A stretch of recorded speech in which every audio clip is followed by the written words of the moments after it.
The use of technology has been a lot more popular today amongst podorthists, and this presentation will be just a brief tutorial about the how-to application of using the process. And as we're familiar with a typical approach to it, well, we want to basically utilize a standard root approach where we're going to check out the subtalar joint range of motion and find that position, loading the lateral column and essentially palpating for subtalar neutral.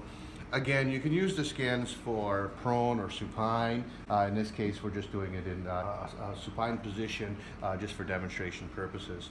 As the challenge with using scanners is often because you need two hands to use the scanner in a normal function, we lose the limitation of being able to use our hand.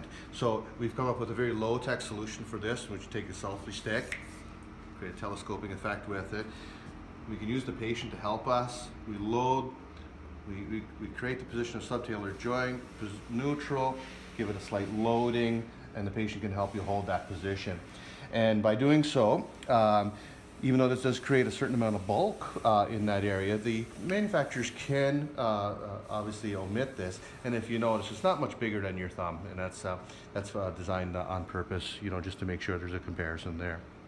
So you would do this, you'd scan this foot, and you would go and you'd scan the second foot the same way, and that'll be the next. So we've already predetermined our position of the cast, and it's in the desired position. In this case, it'll be subtalar neutral. Now we can start utilizing the scan. And we'll use simple software here. This is from TechMed. There's different types of software available, but in this case, it's a very popular one. We'll add our patient name and a new patient.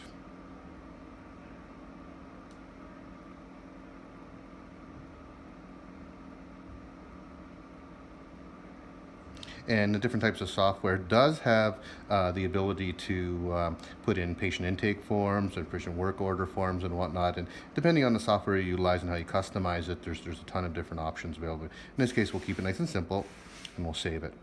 Okay. So as we have our patient file started. In this case, we're going to start using and casting on the right foot. And you'll see here we have the option of casting the foot. Then we'll go start. Okay, so now as we get ready for casting, we've already picked the scanning option that we'd want to use that's best for the non-wavering cast. And it's start, and there's your foot, your template to work with. So you can line this up for us. We have to come back fairly large here to find and see where's the zone. So you can see here now I found the zone, I get it in the box, hit start, and it'll all turn white, and I'll start capturing the scan, and we'll tell you if you're too far away or not far away enough. And boom, we're done. So as you can see here, I have the scan of the foot, and it's deep enough. I can do cast assessment, cast evaluation to ensure that it's doing what it's supposed to do. This stage also, now I can go over into my notes, and I can add the type of foot that we're working with, or any type of notes or whatnot that you want to have in place at the time. Save my notes.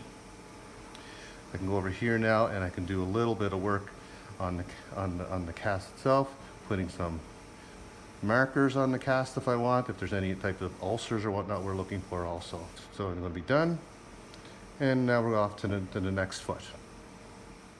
Okay, so we're going to repeat the process again, find subtalar neutral what we're comfortable with. I'm going to create a little bit of loading on the lateral column, just like this, hold that foot in that position. Okay, excellent. Go back to our scanner again. We can tap on the opposite icon, and then now we're going to line up that foot, same way as we did before. Get it in the box there in the proper angle. Start scanning.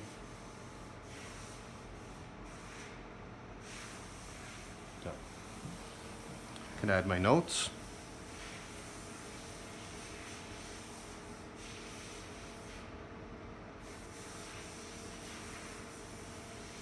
Done. And there's another nice feature here is we can also, at this point, we can take a picture of the foot. Use photo. I can modify that picture, so if I want to landmark any areas that may be areas that I want to keep an eye on, or mark casts or whatnot, save that. Okay, and then at this point, it's basically, you can add another picture or add more information if you like, or you can just simply send it off to the lab. It's all going to be preloaded. You can put patient file in there and hit send.